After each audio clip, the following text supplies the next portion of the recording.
Hello guys, good evening. કેમ છો બધા? આઈ હોપ બધા મજામાં હશો. આજે હું તમારી સાથે શેર કરવાની છું પનીર બાર્બીક્યુની રેસિપી. અહીંયા હું લઈ લઉં છું પહેલા કર્ડ તમારે થોડું થીક હોય એવું લેવાનું છે, હંકર્ડ જેવું. તો એનાથી સારું એવું મેડિનેશન થશે આપણા પનીર અને બધાનું. તો 2 ચમચા જેવું મેં અહીંયા કર્ડ લઈ લીધેલું છે. એમાં એડ કરીશ મસાલા.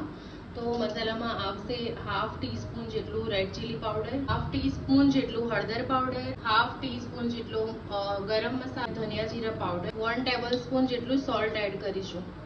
1 ટેબલ સ્પૂન જેટલી જિંજર ગાર્લિક અને લીલા મરચાંની પેસ્ટ. એવું આપણે સંચળ પાવડર એડ કરી દઈશું. શેકેલું જીરું 1 ટેબલ સ્પૂન એડ કરી દઈશું. 1 ટેબલ સ્પૂન જેટલા કાળા મરીનો પાવડર. થોડી એવી કસ્તુરી મેથી છે એને હાથેથી ક્રશ કરીને એડ કરી લેવાની છે. બેસન એડ કરવાનું છે. હાફ ટેબલ સ્પૂન જેટલો ચાટ મસાલો એડ કરી દઈશું. મતલબ બેસન અને જે પણ મસાલો કર્યો તો ત્યાંથી સ્લરી બનીને સરસ એવી મજાની રેડી છે. તો જ્યાં સુધી આવું કન્સિસ્ટન્સી એની થાય એવી રીતે સરસ મિક્સ કરી લેવાની છે, એટલે બધા મસાલા સારી રીતે મિક્સ થઈ જાય. ઓનિયન એડ કરું છું એમાં.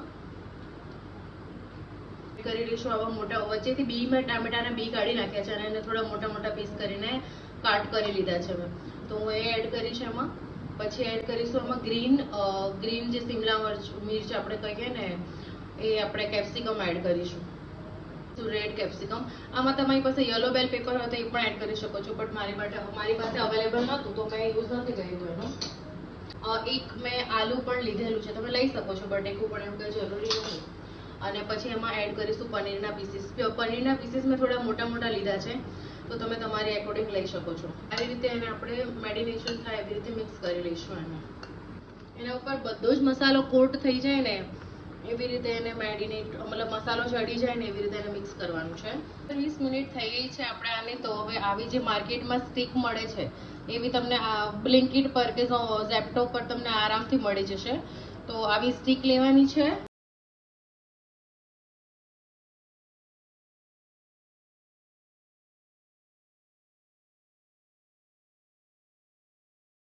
પનીર બાર્બીક્યુ બનાવીને રેડી કરી દઈશ. આવી રીતે મેં છે ને પનીર બાર્બીક્યુને સ્ટીકમાં કરી દીધા છે ફિલ. અને તમે ઈચ્છો ને તો તમે એને તવા પર પણ શેકી શકો છો. અહીંયા એર ફ્રાયરનું જે નીચેનું બકેટ આવે છે, બોક્સ, એને મેં લઈ લીધું છે. અને આ સિલિકોન જે એર ફ્રાયરમાં યુઝ થાય છે. તો તમારું નીચેનું જે પેન છે જારીવાળું, એ ગંદુ ના થાય તો એના માટે તમે આને યુઝ કરી શકો છો. તો હવે હું આમાં 1 બાય 1 એડ કરી દઈશ. રેસીપી તો બહુ સારી છે, ટેસ્ટી છે. બનાવવામાં થોડી મહેનત છે, बट मजा આવશે ખાવામાં. सो ट्राई करजो घरे તમે. तो मैं एयर फ्राई कर लेते हैं इसको. एयर फ्राई में थोड़ा अच्छे से हो जाता है, तो let's see. Yes, our paneer barbecue is ready to eat. Tasty. તમે પણ ઘરે બનાવો અને એન્જોય કરો tasty paneer barbecue at home. બહુ જ સારું ને બહુ જ ટેસ્ટી ને બહુ જ